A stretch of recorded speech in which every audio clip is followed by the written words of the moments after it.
Hello everybody, my name is Jerry Donlan, at Bards Aloud. I'm a storyteller, and as long as being a storyteller, I also am a volunteer warden at Springwood for Ipswich Wildlife Group, and there we look after many sites in and around Ipswich.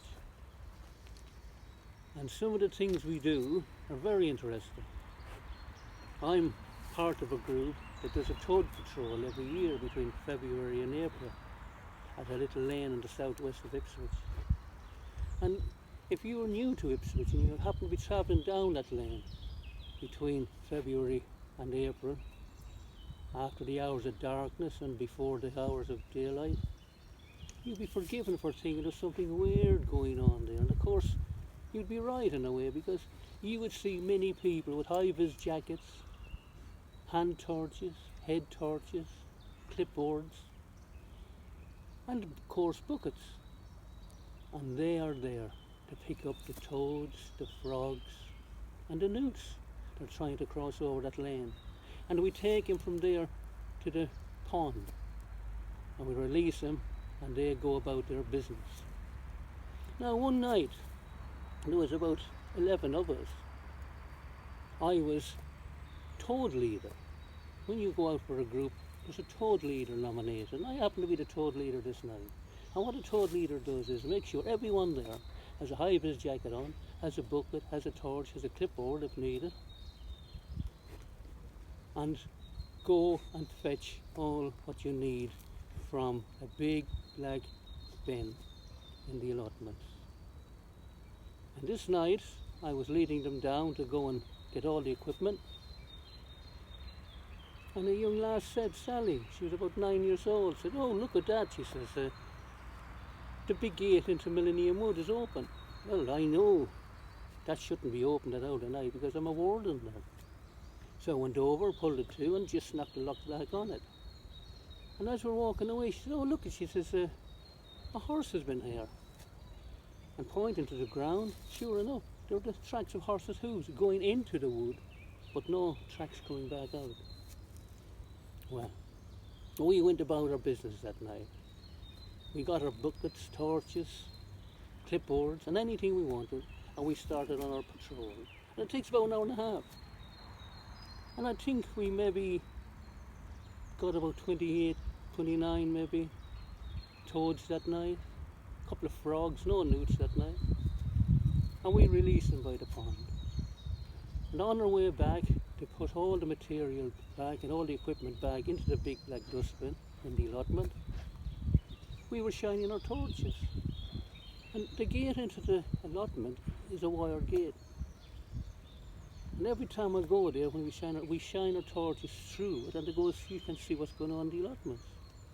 But this night, we were all shining torches, but there was nothing. It was darkness. And we thought there's something very odd here. Well, as we got very close to the gate, we heard a voice. "I've been expecting you." Well, as toad leader, I stood back, I did, and young Sally, about 9 years old, was in front of me, and I looked over her shoulder and I said, "Who have you been expecting?"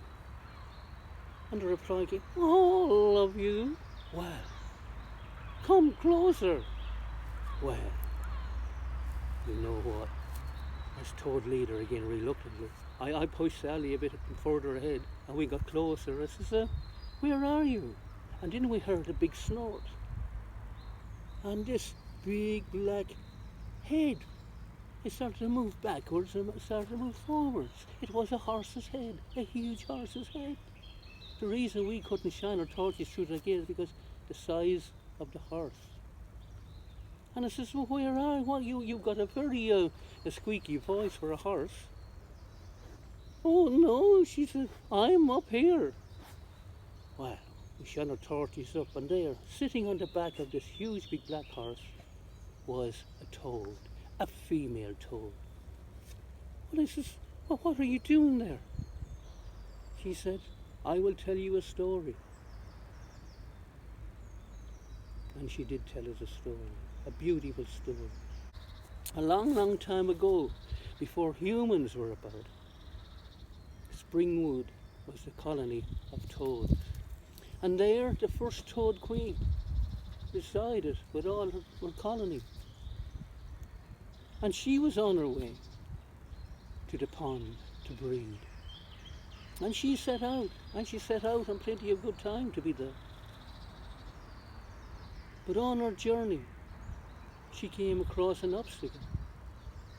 And she tried to climb over it, but she couldn't. She tried to climb round it, but it was so big. And suddenly, she saw a horse's head. A big black head laying on the ground. And then she saw the long foot of the horse. And she looked at the horse's foot. And there it was all swollen. And she inspected it further.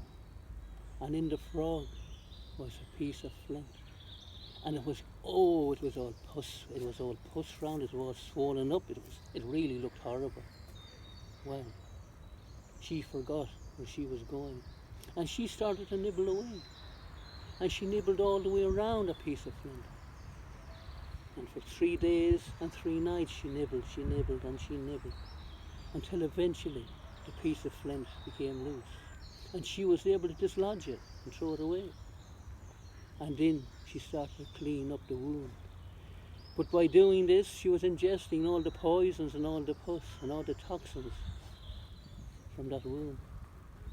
But the following morning, the horse, his head moved, and he was able to feed from the grass close by. And he fed on all that long grass. And the following day, he ate some more. And the toad queen stayed with him. And the day after, he began to feel better. He got up on one knee, and he was able to reach further for grass. And the following day, he was able to stand on his 4 legs, so he could reach further again and further again, until eventually he was full.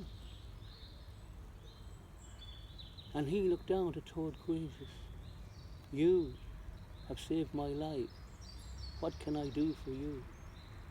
And the toad queen says, "I was on my way to the breeding grounds. I may be too late now, but if you could carry me, it would get me there much quicker."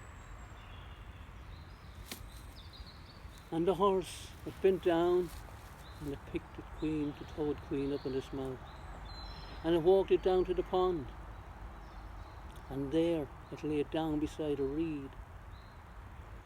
She stayed on that reed for a minute, then she went into the water.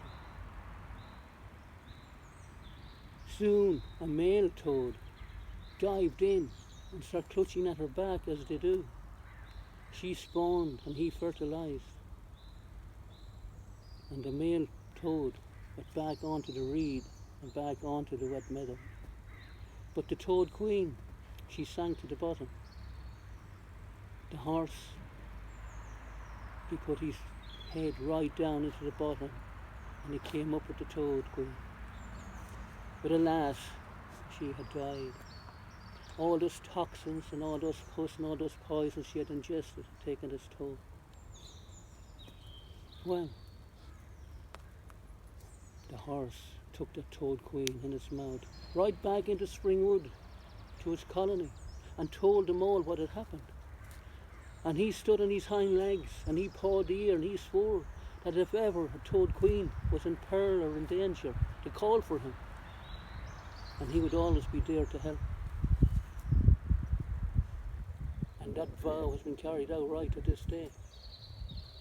But of course, the toad queen, the toxins and the poisons she had ingested, it interfered with the eggs.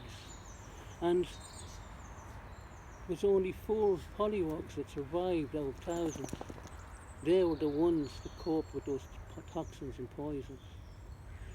And when they grew older and they bred, they passed on those genes to their youngsters and to their offspring, until eventually, after thousands of years, the toads had built up an immune system, a defense mechanism, whereas their skin is toxic and it is very, very nasty to birds and other predators.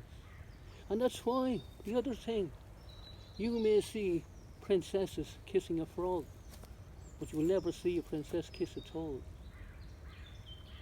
Well, said I, that is a wonderful story, and I will tell that story to everyone that wants to listen.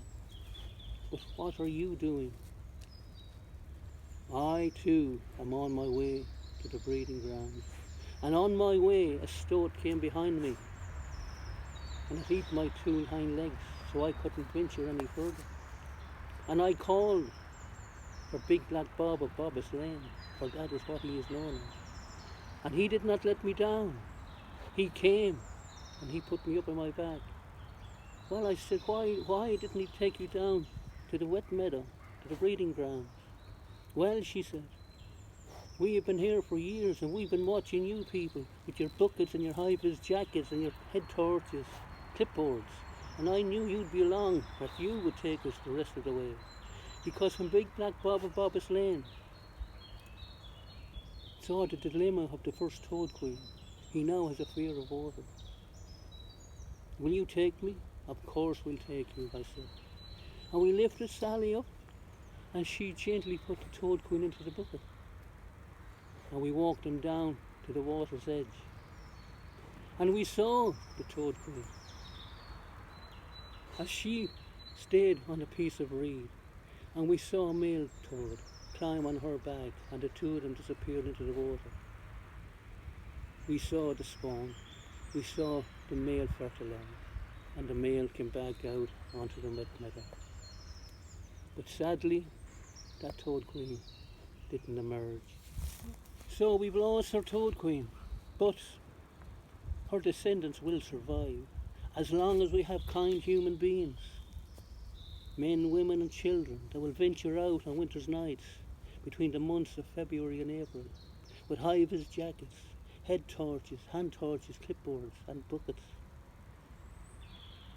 And failing that, there is always Big Black Bob of Bobbitt's Lane, for we know that ever a toad queen is in peril, Big Black Bob of Bobbitt's Lane will be there to escort her to the breeding grounds. Thank you very much.